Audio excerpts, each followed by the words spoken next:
You've worked hard to get to where you are today, but still feel like you're behind. Let me stop you right there. There are 7 subtle, shocking signs you're doing way better financially than you think, and I don't want you to miss them. Stay tuned. You just gotta do it scared. I went from $12 an hour, barely being able to afford rent, figured out how to get into corporate, then made a stop in business school, bedazzled a little bit in corporate after that, and now own an active real estate portfolio worth over $1.5 million, built in just under 2 years. I'm sharing this because sometimes even I feel like, am I even really doing? What am I doing? Am I doing well? Am I not? We really are our worst critic. So as you watch this, I want you to spot these signs in your own life and pat yourself in the back because you deserve to be celebrated. The first sign that shows you're doing well financially, even though it might not feel like it, is prioritizing your growth over status. Let me share something that might surprise you. If you're more focused on investing in yourself rather than just like impressing others, you're already ahead of the game. And here's why it matters. Back when I was making $12 an hour, it was like I had to signal to myself that I was ready for more, not to anyone else, but myself. So I started to dress for the corporate job that I wanted. Granted, I was only working with kids and I'd show up here suited up, ready for business. Did I get laughed at by the kids? Yeah. But I was on a journey to change and shift my mindset so that I would be ready for this role that was going to completely change my life. I was more invested in leveling up myself, my money, my game, than what other people might think or perceive of me. Now, when I got that first 6-figure job, okay, there was every excitement and opportunity to live it big and spend the bonus and do so many different things. But I intentionally decided to keep everything the same. Aside from taking myself from a state of struggle to just sustain myself on just the basics, I knew this was only but for a season and that I was willing to invest into that because at that time, what was I gonna do with barely $20 in my savings account? I knew that something had to change. So if you're making financial decisions based on your goals, your values, you're doing better financially than you might think. See, sometimes we pray for this season and we're going through it. Sometimes it's good to just take a moment and appreciate the season that we're in. The second sign you should look out for that shows that you're doing well financially, even though it might not feel like it, especially in this season, is you have some sort of a financial buffer, no matter how small it is. Do you know that over half of Americans cannot cover a $1,000 emergency? So then why does everyone online look like they're living it up and they're living large? If you've managed to build even just a small emergency fund, you're doing okay. Ahead of more than half of the country. And that's something to be proud of. When I started, one of the first things I did was making sure that I had some sort of a buffer, some sort of an emergency fund easily accessible to me. And it gives you peace of mind knowing that no matter what happens, there's something that you'd be able to financially take care of. So having a financial buffer, like I said, no matter the size, you gotta start somewhere, is a sign that you're thinking ahead and you're taking control of your financial future. So if you're working to get your money together, and you're working on an emergency fund, you can review your expenses for the past 3 months and use that as a benchmark of how much you should save to be able to create a buffer for yourself. And in this season, I'd say go 6 months because you don't know what the economy is going to do tomorrow. A third sign that you're doing well financially, you focus on the long game, not instant gratification. If you're part of this channel, hello, subscribe. We are starting to understand that playing for the long game, 3 years, 5 years, creates much more value, creates sustainable wealth for us than trying to chase tomorrow, trying to chase instant gratification. I gotta tell you something. When I first started real estate, okay, I had this mindset that I was gonna get in here and just make some quick money, okay, make my big real estate bucks and be done with it. Boy, did real estate show me shaggy. Hey. And that's how you go to regret your life, you go cry. You gotta be really, really tough to play this real estate game. But once you figure out a system, then you can kind of scale and leverage economies of scale to help you grow. But what that early journey taught me was building this wealth thing is a marathon. Let go, okay? Let's start to let go of this idea that we're going to be making $1 million overnight. We're even $100,000. We're gonna be doing that in 30 days. Where? Because somebody told you that somebody else had done it? Please stop. Take your skills, put it to work, steward your money, find solid ETFs, invest in it, watch it grow 2 years, 3 years, 7 years, and see your money grow. So if you're shaking your head to any of these signs that I'm talking about, that tells me that you're doing way better than you're giving yourself credit for. I want you to type grow in the comment so that I give you your flowers, because you are doing amazing, especially in such a challenging economy. It's easy to feel like you're not making progress if you're not seeing instant result. But remember, real wealth takes time. The fact that you are in it for the long haul already means you're ahead of the game. So if you're making decisions that benefit your future self rather than just for the moment, you're doing well. You're doing well financially. And if you're part of this family, we're teaching you how to build an ETF portfolio so you can prepare for retirement, or maybe even start on that business in a couple of years. So the mind and vision is in the right place. You're doing pretty good, if I say so myself.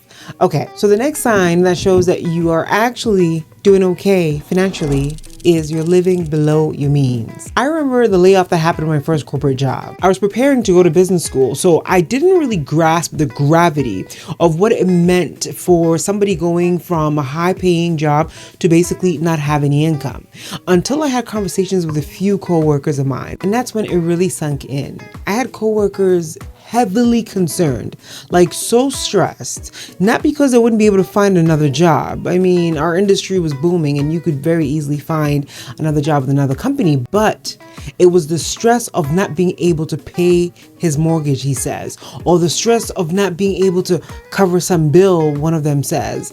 And it just got me to think. We're in a market and we were one of the top sales teams. So everybody on this team, everybody on that team was taking home a pretty penny. But you're telling me that going without your job for 1 month, you're stressed about how you're going to be able to cover your mortgage? Wow. All I could think was, like, even with a big paycheck, you can still end up living paycheck to paycheck. Like, make sense. And that's why I was like, me, myself, I don't even want to be in corporate for too long, okay? So whatever I need to do to be able to stack the bets in my favor and leverage these investment vehicles to work for me, I had to figure it out quick, because I realized that this was a cycle that if you are not careful, you will fall trap into it and will not be able to get yourself out. You get a new job, you get new fancy toys, and you just keep leveling up. Half of the things that they were stressed about that they would not be able to cover, these were niceties, nice things to have, not necessities and needed things. And when you tend to pile your life with those kind of things, it makes it difficult for you to be able to separate what really is it you need to live and survive versus what you have created for both either yourself or the outside world to perceive you of having these things. So if you're living below your means, then you are setting yourself up for that financial success. You are conscious about your spending and around your debt. With your debt, you have a plan. Oh, and if you're dealing with debt, definitely stick around, because I have something for you with our 7th idea, so stay tuned. So basically, if you're able to resist lifestyle inflation as your income grows, you're a good steward of your money. You've got the fundamentals. You're doing pretty amazing. Let me give you a rosy clap. Okay, our 5th sign that you're doing well financially is you're looking for a way, or you're well on your way in building an extra stream of income. This is the economy that you cannot just play with just having just a job. We're all having to find ways to be able to increase our cash flow.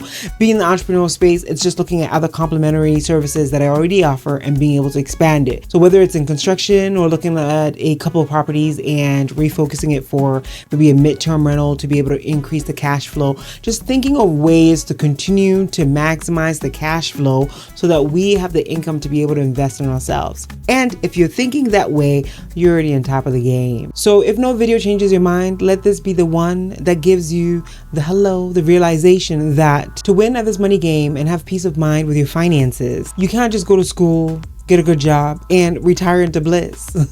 I know you've got the good education. Now learn the money game. This is how you're going to apply the skills that you have built to get great income jobs, but knowing how to use the income that is coming in wisely, that 3, 5, 7 years, you are positioned to financially change your life if you want to leave the job, try an entrepreneurial path, look for other careers, but the flexibility, the ability to buy your time back. That is the power that they don't teach in school, and we're here to learn it. Because job security is really not a thing. It's up to us for us to create that sense of income or job security for ourselves. So remember, building an extra stream of income is not just about making more money. I remember being in sales, you have what your base is that you're making, very comfortably. But then if you're killing it, you're making bonuses.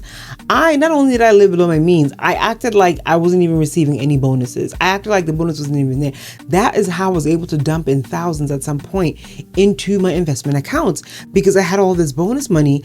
I could have taken a beautiful vacation. Now, mind you, I found time to do that when the money was right, but making sure that I was creating buckets of investments, utilizing the money that was already coming in and finding ways to steward it properly. The next sign that shows that you're doing absolutely fine, even though it might not look like it, is you are investing in yourself. I remember when I made the decision to pause everything and go to business school, and it was a risk because most people go to business schools to transition careers, get a high paying job, but I'm out here coming from sales, I'm killing it, and I've always wanted to take a leap into this entrepreneurial journey. So I was like, let me go for it. And from the relationships that I've been able to build, the strategic ideas on businesses and partnerships, take advantage to be a part of a community and upskill, whether it's in the current skills that you have. I'm of the school of thought of double down on your strengths. This is not the time to go and learn about all the weak skills that you have. Double down on your strengths so you can make the money and hire somebody to be able to leverage the other areas of weaknesses. Now, granted, you want to, be foundationally comfortable, so, nobody's out here cheating you, but you're more likely to win if you double down on your strengths to be able to leverage it when it comes to making more money. And just like you're part of this community, which you are subscribed, right? Go ahead and like this video too. Being a part of a community where we're all building and growing financially, you're able to learn from others' mistakes, their story, and their journey in hopes that it sparks an idea for you to build for yourself as well too. So if you're putting money into your personal development, into upskilling, education, financial education, business education, whatever it might be, and you're taking that leap of faith, it might not feel like it right now, but trust me, the investment, the growth, the way you are challenging yourself to be a better version of yourself, it will pay off in dividend. Now let's go to the 7th plan that I talked about it to you earlier, which was having a plan for your debt. Most people don't even know how much they owe or how much is being charged on their credit history and all that stuff. This is the season to go and ask and look for everything and be able to visually see how much you owe. Not even knowing how much you owe, you've allowed the debt to be your master. Take back control of your finances. You see, having debt doesn't mean that you're failing financially. Sometimes you can even use the right strategy to be able to pay off debt that benefits your credit. So how are you managing your debt? Do you have visibility on how much you owe?